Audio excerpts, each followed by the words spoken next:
Nakasabay ng panata at pagdagsa ng mga deboto tuwing kapistahan ng Poong Jesus Nazareno, tradisyon na sa mga tao na magdadala ng mga walya at pagkain. Bilang bahagi ng kanilang panindigang diin ng pamunuan ng Quiapo Church na ang debosyon sa Poong Jesus Nazareno ay nakaugat hindi sa anumang bagay o ritual, kundi sa mismong pananampalataya.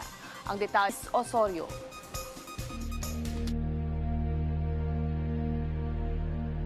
Panata at pagdagsa ng tao tuwing pista ng Jesus Nazareno ang pagsulputan ng kabuhayan mula sa mga kandila, panyo, tuwalya at mga pagkain. Ang mga negosyo naging bahagi na ng tradisyon ng kapistahan. Anumang negosyo ang itayo sa paligid ng Basilica Menor at Pambansang Dambana ni Jesus Nazareno, siguradong pumapatok.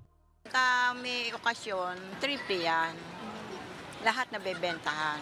Kasi ang pista ng Quiapo, dinudumog. Ang Quiapo talaga, raining or mumulang umaraw, dinudumog ang Quiapo. Kasi Nazareno talaga. Kasi nagiging sales, ang dami kasi namin.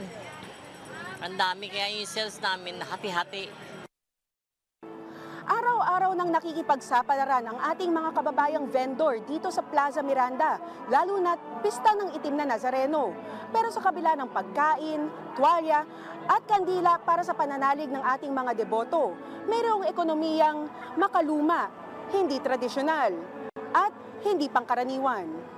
Isa sa pinakamatagal at pinakakontrobersyal na bahagi ng Quiapo ang bentahan ng mga anting-anting. Hindi ito basta souvenir. Dahil para sa mga nagtitinda nito, simbolo ito ng proteksyon laban sa sakit, malas o panganib na hindi nakikita. Gaya na lamang ni Mar Navarro na 40 taon nang nagbebenta ng mayroong medalya, agimat at mga gamit na may partikular na layunin depende sa pangangailangan ng bumibili.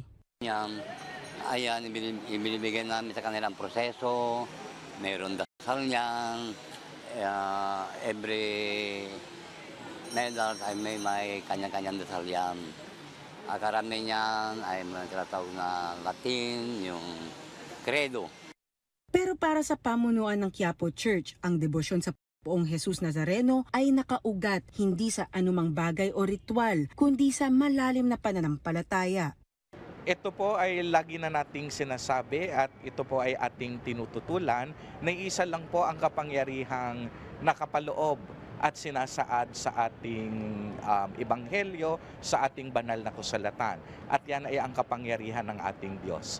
Dagdag ni Father Arellano, maaring nag-ugat ang paggamit ng anting-anting mula sa impluwensya ng mga dayuhang sumakop sa bansa ang kani-kanilang paniniwala, ritual at simbolo. Ngunit sa paglipas ng panahon, humalo ito sa relihiyon at bumuo ng isang kulturang sabay na lokal at hiniram. Wala sa anumang bagay makukuha ang wagas na biyaya, gamot sa sakit o depensa laban sa kapahamakan. Mabisang sandata pa rin ang kabutihan sa kapwa, lakipan ng taimtim na panalangin at tibayan ang pananampalataya sa dakilang lumikha. Denise Osorio para sa Pambansang TV sa Bagong Pilipinas.